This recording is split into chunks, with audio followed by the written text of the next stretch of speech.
안녕하세요. 마음의 지혜를 나누는 시간입니다. 혹시 이런 사람을 만나본 적 있으신가요?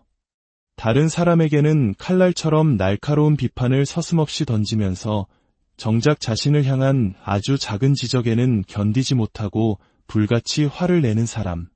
마치 자신만이 세상을 평가할 자격이 있는 심판관인 것처럼 행동하지만 정작 자신의 내면을 들여다보는 것에는 극심한 두려움을 느끼는 사람들 말입니다.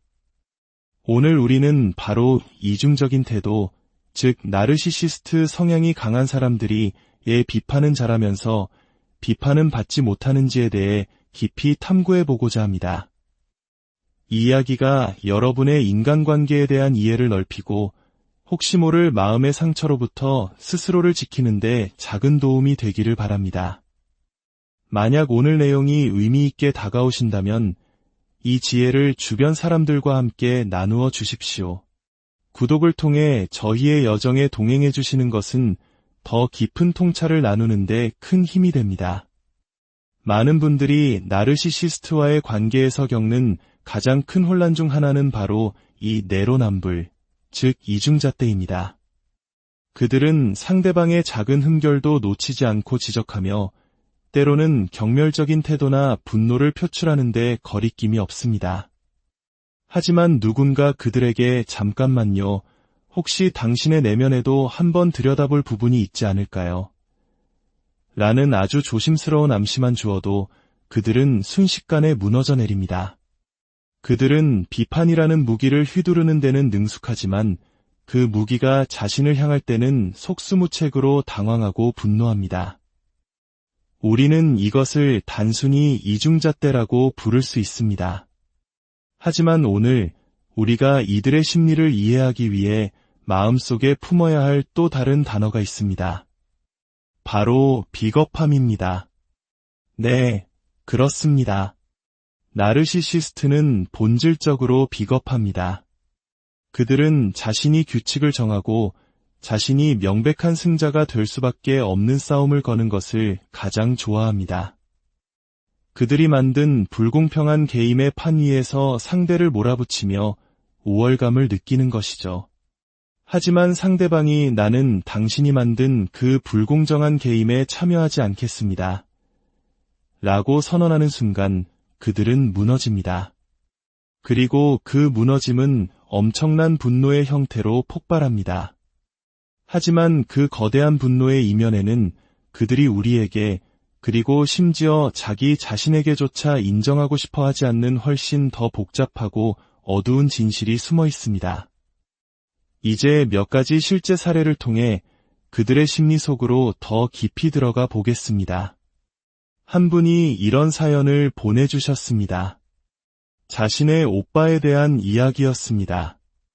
제 오빠는 자신과 생각이 조금이라도 다른 사람은 누구든 모욕하는 것을 부끄러워하지 않는 폭군 같은 사람입니다.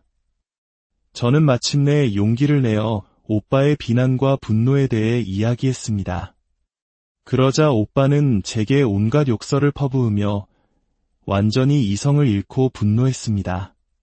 심지어 수십 년 전의 묵은 감정까지 들먹이며 저를 공격했습니다.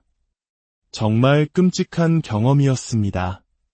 궁금한 점은 대부분의 나르시시스트들이 이렇게 원한을 오래 품고 사는지, 그리고 왜 이렇게 불행해 보이는지입니다. 이 사연 속에 담긴 몇 가지 핵심 단어에 주목해볼 필요가 있습니다. 폭군, 모욕, 자신과 생각이 다른 사람을 용납 못함, 이성을 잃은 분노, 수십 년 된 원한. 이 단어들은 나르시시즘의 본질을 아주 정확하게 묘사하고 있습니다. 그들은 자신만의 생각과 방식이 유일한 정답이라고 믿으며 이를 따르지 않는 사람을 향해 거만한 태도를 보입니다. 이는 거짓된 우월감에서 비롯된 행동입니다. 또한 그들의 분노는 단순한 화가 아니라 상대를 파괴하려는 의지를 담은 경로에 가깝습니다. 이 모든 부정적인 감정의 파편들은 그들의 내면이 얼마나 큰 혼돈 속에 있는지를 보여줍니다. 그들은 자신의 삶을 건강하게 관리하는 방법을 알지 못합니다. 만약 알았다면 애초에 타인에게 이런 파괴적인 방식으로 소통하려 하지 않았을 것입니다. 이것이 바로 그들의 비겁함이 드러나는 지점입니다. 그들은 자신의 내면에 폭군 같은 모습, 습관적인 모욕, 편협함과 같은 수많은 문제들이 있다는 것을 스스로 성찰하고 인정하기를 두려워합니다. 그러한 자기 성찰은 곧 자신의 권력과 이신을 잃는 것이라고 착각하기 때문입니다. 마치 남을 모욕하는 것이 대단한 권력이라도 되는 것처럼 말입니다. 그들의 머릿속에는 당신은 어떤 사람인가요? 당신의 생각과 감정이 궁금합니다. 우리 사이에 다른 점이 있다면 함께 이야기하며 이해의 폭을 넓혀봅시다와 같은 건강한 상호작용의 개념 자체가 존재하지 않습니다. 상대방의 이야기에 귀를 기울이는 순간 자신의 초라함이 드러날까 봐 두려워하는 것입니다. 이것이 바로 제가 그들을 비겁하다고 말하는 이유입니다. 또 다른 분은 아주 단순하지만 핵심적인 질문을 던졌습니다. 나르시시스트들은 왜 자신의 잘못된 행동을 지적하면 그렇게 화를 내는 건가요? 앞서 말했듯 그들은 하루 종일이라도 당신을 비난할 수 있습니다. 하지만 그들이 그토록 필사적으로 지키려는 것은 바로 진실로부터의 도피입니다. 그들의 세계에서 진실과 정직은 자신에게 불리하게 작용하는 피해야 할 대상일 뿐입니다. 나르시시스트가 거짓된 자아를 구축하며 살아간다는 말을 들어보셨을 겁니다. 이는 추상적인 심리학 용어가 아닙니다. 이것은 현실입니다. 그들은 실제 자신의 모습보다 훨씬 더 강하고 자신감 넘치고 완벽한 존재인 것처럼 자신을 포장해야만 살아갈 수 있습니다. 그런 그들에게 우리 한번 정직해져 봅시다. 또는 진실을 마주해 봅시다 라고 말하는 것은 그들에게 당신이 가진 유일한 초능력을 포기하세요 라고 말하는 것과 같습니다. 그들에게는 거짓말, 지배, 모욕이 바로 세상을 살아가는 초능력이자 자신을 특별한 존재로 만들어주는 무기이기 때문입니다. 이렇게 말로 풀어놓으면 참 어리석게 들리지만 이것이 그들이 세상을 인식하는 방식입니다. 그들은 허세를 부리고 모든 것을 아는 듯한 태도를 보이는 것이 실제 자신의 깊고 오래된 부적절함과 열등감을 가려줄 것이라 믿습니다. 그들은 강력해 보이는 모든 것에 집착하며 그것을 내려놓기를 병적으로 두려워합니다.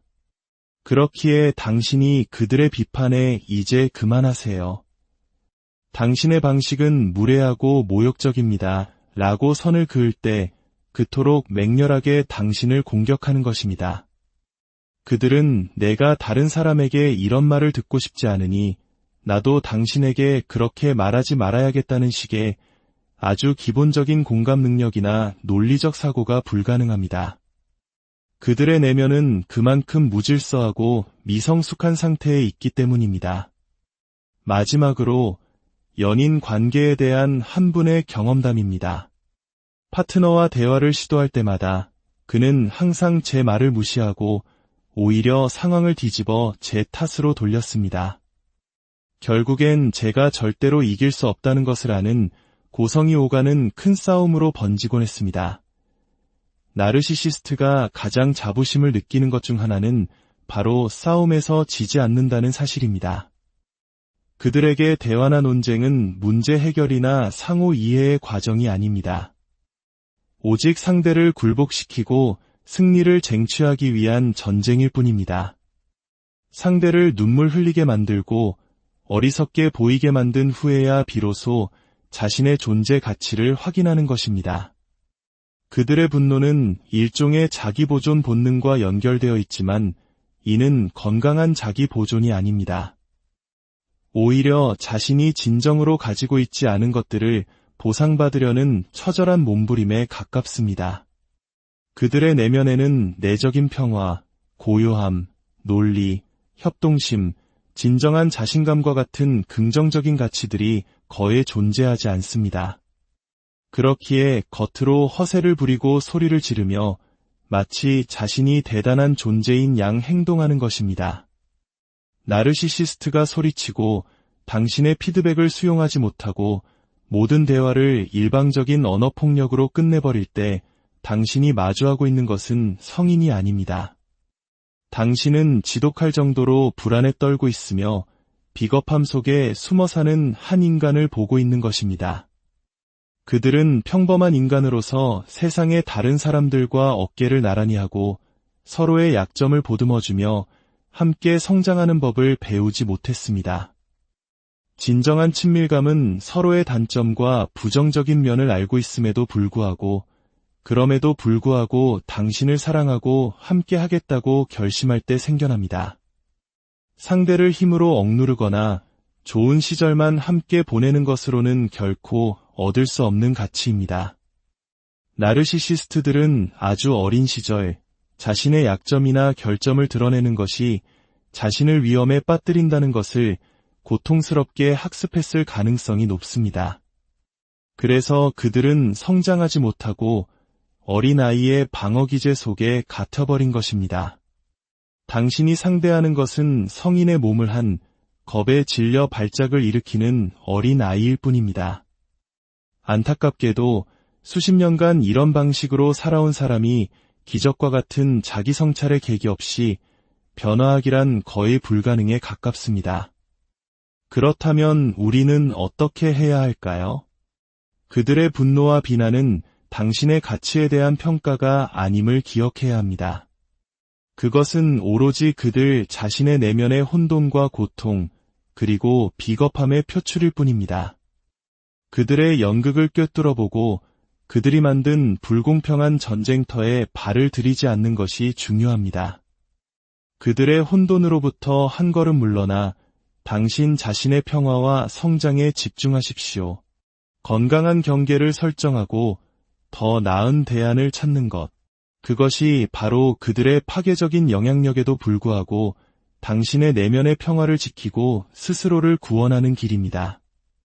당신은 존중받고 이해받으며 진정한 친밀감을 나눌 자격이 있는 소중한 존재이기